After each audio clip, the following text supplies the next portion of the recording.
પંચમહાલ જિલ્લામાં સમગ્ર શિક્ષા અભિયાનમાં 2.79 કરોડનું કૌભાંડ. પંચમહાલ જિલ્લામાં સમગ્ર શિક્ષા અભિયાન હેઠળ 2.79 કરોડથી વધુની ઉચાપતનો મામલો ઓડિટ દરમિયાન બહાર આવ્યો છે. કચેરીના હિસાબી અધિકારી પૂજન જોશી અને નીતિન પટેલે ખાનગી એજન્સીઓ સાથે મળીને વર્ષ 2024થી 2026 દરમિયાન આ કૌભાંડ આચર્યું હોવાનું મનાય છે. પ્રાપ્ત વિગતો અનુસાર પ્રાથમિક શાળાઓમાં કોમ્પ્યુટર અને ફાયર સેફ્ટીના સાધનોની ખરીદીના બોગસ બિલો બનાવી જિલ્લા શિક્ષણ અધિકારીની ખોટી સહીઓ કરી નાણાં પડાવી લેવાયા હતા.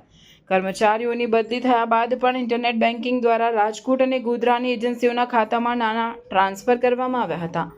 આ ઘટનાથી શિક્ષણ જગતમાં ભારે ચકચાર મચી ગઈ છે. પોલીસ આ મામલે વધુ તપાસ હાથ ધરી છે. પૂજનભાઈ જોશી અને QEMOIC છે એ નીતિનભાઈ પટેલ, આ બંને કર્મચારી જે તે વખતે ફરજ બજાવતા હતા. એમના સમયગાળા દરમિયાન તેમણે બોગસ ખરીદી કરી, બનાવટી દસ્તાવેજ ઉભા કરી અને એમને અને અન્ય એજન્સી જેના ખાતામાં નાણાકીય ટ્રાન્સફર કરી અને માત્ર કાગળ ઉપર ખરીદી કરી સરકારશ્રી પક્ષે 2 કરોડ અને 79 લાખ જેટલી માતબાર રકમનું આર્થિક નુકસાન પહોંચાડ્યું છે.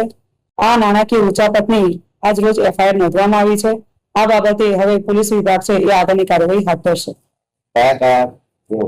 કૌભાંડની અંદર છે કે ઉચાપત થઈ છે, એમાં કયા બિલો રજૂ કર્યા, શું ખરીદી કરવામાં આવી હતી, કેટલું ટોટલ છે, કોણ કોણ સામેલ? આ જે ખરીદ પ્રક્રિયામાં એમને શાળાની અંદર સ્માર્ટ પેનલ નાખવાના, એન્ટીવાયરસ સિસ્ટમ નાખવાના અને લેપટોપની ખરીદી આવા વિગત અંદર દર્શાવી અને માત્ર કાગળ ઉપર ખરીદી દર્શાવેલી છે.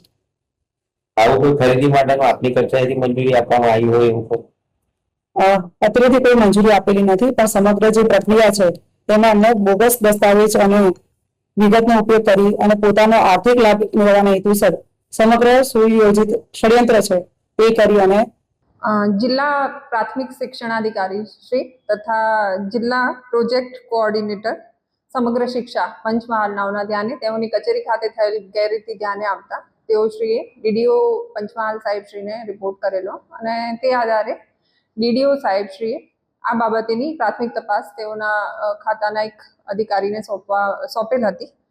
આ પ્રાથમિક તપાસના નિષ્કર્ષ બાદ તેઓએ અમારા B ડિવિઝન પોલીસ સ્ટેશનનો સંપર્ક કરીને આ બાબતે એક ફરિયાદ નોંધાવેલ છે, જેની વિગત એવી છે કે જે જિલ્લા પ્રોજેક્ટ કોઓર્ડિનેટર શ્રી સમગ્ર શિક્ષાની કચેરીમાં ફરજ બજાવતા પૂજનભાઈ જોશી તથા નીતિનભાઈ પટેલ તેઓએ જે તે સમયે સરકારી ધારાધોરણ મુજબની ખરીદી પ્રક્રિયાને ફોલો નહીં કરીને અને એ અંગેનો રેકોર્ડ કચેરીમાં નહીં નિભાવી તથા વિવિધ એજન્સીઓ સાથે જેમ જે એજન્સીસના નામ બોલીશ, JS computer Godhra, Shriram enterprise Rajkot, Vedika enterprise Rajkot, Akshar safety products Rajkot, આ તમામ એજન્સીઓ સાથે મેળાપીપણું કરીને અને આ તમામ જે એજન્સીઓ છે એમણે જે તે સાધનો છે એ નહીં પૂરા પાડીને અને સરકારશ્રીની ખરીદ નીતિનો ભંગ કરીને એકબીજા સાથે મદદગારી કરી અને ગંભીર બેદરકારી દાખવી અને એક ષડયંત્ર રચી